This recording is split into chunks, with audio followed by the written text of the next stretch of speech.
বাংলাদেশের সংবিধানের সংশোধনের ইতিহাসে সবচেয়ে বাজে সংশোধনীগুলোর একটা পঞ্চদশ, মানে শেখ হাসিনার আমলে সবচেয়ে বাজেটি হয়েছিল। এর চেয়ে বিভৎস কিছু হতে পারে, সেটা তার বাবার আমলে চতুর্থ সংশোধনী, যেটার মাধ্যমে বাংলাদেশকে একদলীয় রাষ্ট্রে পরিণত করা হয়েছিল। এটা সাম্রাজ্য বানানোর চেষ্টা ছিল। বাবা মেয়ে মিলে নানান অপকর্ম করেছেন এই দেশের মূল কাঠামোটাকে ভেঙে দেওয়ার জন্য। যাই হোক, এই পঞ্চদশ সংশোধনী নিয়ে একটা মামলা করা হয়েছিল। সেই মামলার রায় গতকাল হাইকোর্টে এসছে। অনেকগুলো গুরুত্বপূর্ণ ফাইন্ডিং আছে পঞ্চদশ সংশোধনীর। সবগুলো একই ভিডিওতে কথা বলছি না। আজ ইনফ্যাক্ট এই ভিডিওতে কথা বলবো তত্ত্বাবধায়ক সরকার নিয়ে কি হলো, এবং তার তত্ত্বাবধায়ক সরকার কি বহাল হয়ে গেছে, এবং যেহেতু যদি বহাল হয়ে থাকে, আমাদের তত্ত্বাবধায়ক সরকারের যে নিয়মটা ছিল, সর্বশেষ রিটায়ার্ড প্রধান বিচারপতি তত্ত্বাবধায়ক সরকার প্রধান হবেন ত্রয়োদশ সংশোধনীতে যেটা ছিল। তার মানে বিচারপতি ওবায়দুল হাসান, সেই ওবায়দুল হাসান যিনি ছাত্রলীগের প্রেসিডেন্ট জেনারেল সেক্রেটারির কাছ থেকে ফুল নিতেন, শেখ হাসিনার অতি অতি অতি অনুগত চাকর, তিনি তত্ত্বাবধায়ক সরকার প্রধান হবেন। এই আলাপগুলো করে রাখতে চাই, কারণ এসব ফালতু আলাপ বাংলাদেশে তোলা হবে, কোনো সন্দেহ না। তাই এটাই এমার্জেন্সি। এছাড়া অনেক গুরুত্বপূর্ণ রায় আছে, এবং সংশোধনী পুরোটা বাতিল করে দেওয়া হয়নি। এর মধ্যে শেখ মুজিবুর রহমানের জাতির পিতা হওয়া, 7ই মার্চের ভাষণ, এরকম আরো বেশ কিছু অতি বিতর্কিত জিনিস আদালত তার রায়ে অপসারণ করেননি। তারা সমর্থন করেন না বলেছেন, অপসারণ করেননি, এবং সেটা পরবর্তী সরকারের হাতে রেখে দিয়েছেন। কেন দিয়েছেন? এছাড়া অনুচ্ছেদের সাথে কক্ষ দুটো খুবই আলোচিত বিতর্কিত অনুচ্ছেদ আছে, এগুলো গণভোট, নানান ইস্যু আছে, এগুলো নিয়ে আলাদা একটা ভিডিওতে কথা বলবো। তত্ত্বাবধায়ক সরকার নিয়ে একটু কথা বলি। সেটা হচ্ছে এই সংশোধনী, পঞ্চদশ সংশোধনী যে জিনিসগুলো বাতিল করা হয়েছে, এর মধ্যে সংবিধানের 58 অনুচ্ছেদে যে তত্ত্বাবধায়ক সরকার ব্যবস্থা ছিল, যেটা বিলুপ্ত করা হয়েছে পঞ্চদশ সংশোধনীর মাধ্যমে, সেগুলোকেও মানে বিলুপ্ত করাটাকে বাতিল করা হয়েছে, এবং এটা মানে পঞ্চদশ সংশোধনীর আমাদের সংবিধানের মূল কাঠামোকে আঘাত করেছে, এরকম বলেছে। এবং সেই রায়ে, আমি নিজে রায়টা পড়িনি, কিন্তু এই রায়ের প্রধান আইনজীবীদের একজন আমার সাথে একটা টক শোতে ছিলেন, এবং সেখানে তার কাছ থেকে শুনলাম আদালত স্পষ্টভাবে তত্ত্বাবধায়ক সরকার রেস্টোর্ড এভাবে বলেছেন। তার মানে তত্ত্বাবধায়ক সরকার ফিরে এসছে তাদের এই রায়ের ফলে, এই কথাটা আদালত বলেছেন। তিনি অত্যন্ত দায়িত্বশীল একজন আইনজীবী, উনি এটা বলেছেন, সুতরাং এটা সঠিক, এটা বলা হয়েছে। বিস্তারিত রায় আমরা পেলে আস্তে আস্তে এগুলো বুঝতে পারবো, জানতে পারবো। এটা নিয়ে তর্ক বা বিতর্ক কেউ করবেন, কারণ হচ্ছে পঞ্চদশ সংশোধনীতে যেটা বিলুপ্ত করা হয়েছিল, সেটা আগের একটা রায়ের আলোকে বা ওই রায়ের ঘাড়ে বন্দুক রেখে এটা করা হয়েছিল। সেটা হচ্ছে ত্রয়োদশ সংশোধনীকে বাতিল করে দিয়েছিল আদালত। এবং আমি আগে একদিন তাকে নিয়ে আলাদা একটা ভিডিও করেছি, আমি সেই ভিডিওটা আপনাদের দেখতে বলবো, বা অন্তত আবার একটু বলে রাখবো, শেখ হাসিনার সাথে আমরা সাবেক প্রধান বিচারপতি খায়রুল হককে চিনে রাখবো, এই ফেসটা আমরা চিনে রাখবো। আমাদের দেশ ধ্বংস করায় শেখ হাসিনার সবচেয়ে প্রধান সহযোগীদের একজন এই ভদ্রলোক। আমাদের ভবিষ্যৎ ধ্বংস করেছেন নিজের কিছু বেনিফিটের জন্য। টাইম লাইন কিভাবে উনি এটা করেছেন, কিভাবে তাকে আনা হলো, কিভাবে চাকরি শেষ হওয়ার 7 দিন বা 10 দিন আগে তিনি তড়িঘড়ি করে এই রায় দেন, তড়িঘড়ি হিয়ারিং করে, অথচ এটা ফ্রিজ ছিল। এইসব নিয়ে অনেক কথাবার্তা আছে, আমি এগুলো নিয়ে একদিন কথা বলবো। সো এই ভদ্রলোক ত্রয়োদশ সংশোধনীকে বাতিল করেছিলেন, এবং অনেক কিছু, মানে আমি আজকে আর এটা ডিটেল বলি না। আমাদের নিশ্চয়ই মনে আছে যে 7 জনের মধ্যে যে স্প্লিট একটা ভার্ডিক্ট ছিল, 3 জন বিপক্ষে গিয়েছিলেন। নট অনলি দ্যাট, 9 জন বা 10 জন অ্যামিকাস কিউরির মধ্যে শুধু 2 জন তত্ত্বাবধায়ক সরকার বাতিলের পক্ষে ছিলেন, বাকিটা সবাই অ্যামিকাস কিউরি মানে হচ্ছে আদালতের বন্ধু। যারা এই বেসিকটা জানে না তাদের উদ্দেশ্যে বলছি, আদালত মাঝে মাঝে তার খুবই সিগনিফিক্যান্ট এবং খুবই ইম্পর্টেন্ট কেসের ক্ষেত্রে সবচেয়ে প্রতিষ্ঠিত লয়ারদেরকে ডেকে পরামর্শ নেন। ল্যাটিন এটাকে অ্যামিকাস কিউরি বলে। সেই অ্যামিকাস কিউরিরা ওভারওয়েলমিংলি এটা রাখতে বলেছিলেন, কিন্তু এটা বাতিল করা। সো এই রায়টাকে ভিত্তি করেই পঞ্চদশ সংশোধনীতে ওটা ঢোকানো হয়েছে, ওটা করা হয়েছে যে না, আদালত বলেছে। যদি আদালত কি বলেছে এগুলো আমরা অনেকবার কথা বলেছি, যে শর্ট ভার্ডিক্টে বলা হয়েছিল যে পরবর্তী দুটো উল্লেখ করে দেওয়া হয়েছিল, এত এবং এততম দুটো তত্ত্বাবধায়ক সরকারের অধীনেই হতে পারে, কারণ যেটা ইম্পর্টেন্ট ব্যাপার, রাষ্ট্র এবং জনগণের নিরাপত্তাই সর্বোচ্চ আইন। তো যাই হোক, সে ত্রয়োদশ সংশোধনী বাতিলের যে রায় হয়েছে, সেটারও একটা রিভিউ অ্যাপিল হয়েছে, সেটার হিয়ারিং হবে আগামী মাসে।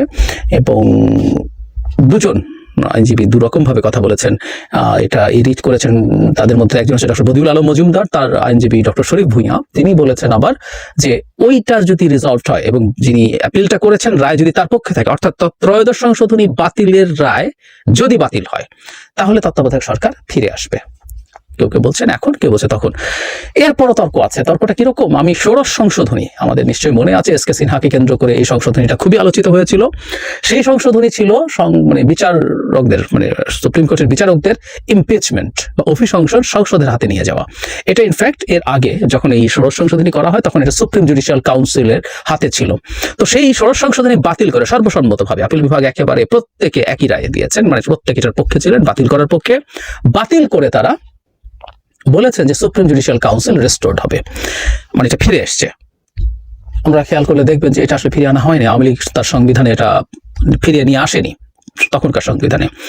তখন একটা ডিবেট আমি দেখেছি, এটা এখনো রিজলভড হয়েছে বলে মনে হয় না। বড় বড় লয়ারই পক্ষে বিপক্ষে ডিবেট করেছে। সেটা হচ্ছে জেনারেল ক্লজেস অ্যাক্ট বলে একটা আইন আছে, সেই আইন অনুযায়ী আবার এই যে বাতিল হলো বা এটা ঠিক হলো না বলে আমাদের উচ্চ আদালত রায় দিচ্ছে, তারপর কোনো কিছু আসলে অটোমেটিকলি রেস্টোর্ড হয় না, এটাকে আবার নতুন করে আনতে হয়। সেটা যদি আইন হয় সেটা সংসদ করবে, আর যদি সেটা সংবিধান হয় সেটা ওই যে তার যে শর্ত আছে 2/3 মেজরিটি সংবিধানের অ্যামেন্ডমেন্ট সংসদে করে ওভাবে আনতে হবে। সো সেই তত্ত্ব অনুযায়ী তত্ত্বাবধায়ক সরকার এমনকি ত্রয়োদশ সংশোধনী বাতিলের রায়টা বাতিল হলেও ফিরে আসার কথা না, পরবর্তী কোনো একটা সংসদে সেটা সংবিধানের আবার সংশোধনীর মাধ্যমে আনতে হবে। এটাও একটা ইন্টারপ্রিটেশন বলে। আর যদি আসেও, ধরে নিলাম এবার আমরা তর্কের খাতিরে, এটা আসে নাই, এরকম সম্ভাবনাই বেশি, কিন্তু যদি আসেও ধরে নিলাম যে না হাইকোর্টের রায়ের পরই চলে এসছে, এটা যদি এসে থাকে তাহলে ওই যে তখন সেই প্রশ্নটা ত্রয়োদশ সংশোধনীতে ছিল তত্ত্বাবধায়ক সরকার প্রধান হবেন সর্বশেষ যিনি প্রধান বিচারপতি অবসরে গেছেন, তিনি সর্বশেষ অবসরে গেছেন ওবায়দুল হাসান, এবং তার আগে উনি যদি না চান তার আগে যিনি হয়েছেন, এরকম কতগুলো সিরিয়াল আছে এবং প্রত্যেকটা যদি যাই প্রত্যেকটা আসলে আওয়ামী লীগেরই বেনিফিটেড, আওয়ামী লীগ দ্বারা আওয়ামী লীগের বেনিফিশিয়ারি লোকজনই ওর মধ্যে আছে। সুতরাং উনি হচ্ছেন কিনা এই আলাপ কেন বলছি? বাংলাদেশে কেউ এই আলাপ করবেন? এসব কুতর্ক তোলার লোক বাংলাদেশে আসলে আছে। শেখ হাসিনা এখনো প্রধানমন্ত্রী, শেখ হাসিনাকে এক্স প্রাইম মিনিস্টার বলার পরও কোনো জায়গায় দেখেছি সো-কল্ড কিছু ইন্টেলেকচুয়াল এটার অপোজ করছেন, কারণ তারা বলছেন তিনি পদত্যাগ করেননি। মজার ব্যাপার হলো এই আলাপটা বাংলাদেশের মাটি থেকে ইন্ডিয়াতে গেছে।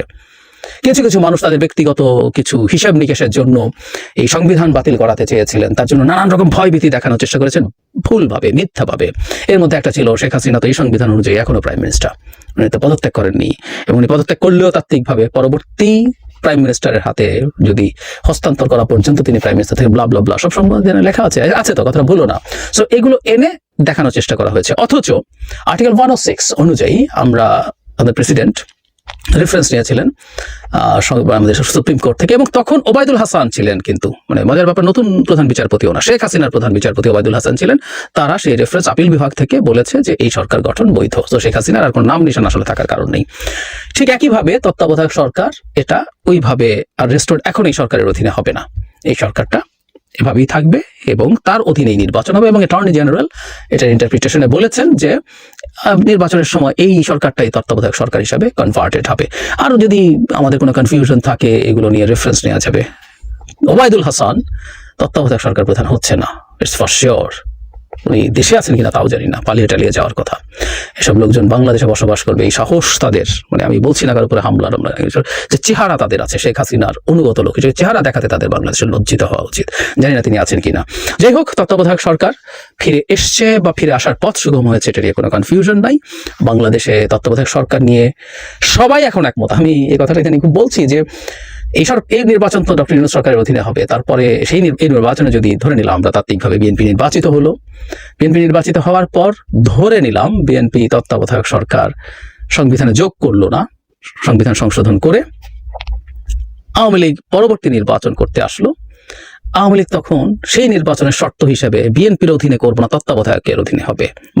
সেই পুরনো ইতিহাস যেটা তারা মিড-90s করেছিল বিএনপির বিরুদ্ধে। তো তার কথাটা হচ্ছে এই, বিএনপি আসলে নিজে তত্ত্বাবধায়ক করবেই, কারণ এখনো শুরু থেকে তারা বলছেন এটার জন্য লড়াই করেছেন, এবং এখন একটা ফেভারেবল কন্ডিশন থাকার পরও তাদের 31 দফায় খুব গুরুত্বপূর্ণভাবেই ওটা আছে, তারা এটা করবেন। আওয়ামী লীগ করবে, অন্যান্য দল করবে, তারপরে বাংলাদেশে 100% মানুষ তত্ত্বাবধায়ক সরকারের পক্ষে আছেন। আমরা নানান রকম পরীক্ষা নিরীক্ষার মধ্য দিয়ে এই দেশটাকে ধ্বংস হতে দেখেছি। বাংলাদেশের শুরু থেকে তত্ত্বাবধায়ক সরকার ছিল না, পরে এসছে, পরে আবার শেখ হাসিনা সেটাকে বাতিল করেছেন। সবকিছু দেখে আমরা নিশ্চিতভাবে বুঝতে পারছি এই সরকারটা লাগবেই। সুতরাং দেশের জনগণ যখন ওভারওয়েলমিংলি চায়, সেটা এখনই হয়েছে বা একটু পরে হবে, তাতে কিছু আসে যায় না, এটা হবে। এবং কেউ যেন ওই ফালতু মিথ্যা প্রোপাগান্ডা না চালান, আওয়ামী লীগের লোকজনও মাঠে ছাড়তে পারে তাদের এই প্রায় ক্ষয়িষ্ণু জনগণ, তাদের ভীত জনগণকে, মানে আওয়ামী লীগের লোকজনকে কিছুটা সাহস যোগানোর জন্য। এগুলো সবই ফালতু, সবই মিথ্যা। আমরা যেন এই জিনিসটা স্পষ্টভাবে বুঝে রাখি। আর যেমন বলেছিলাম শুরুতে, এই সংশোধনীর আরো বেশ কিছু দিক আছে, সেগুলো নিয়ে আলাদাভাবে কথা বলবো।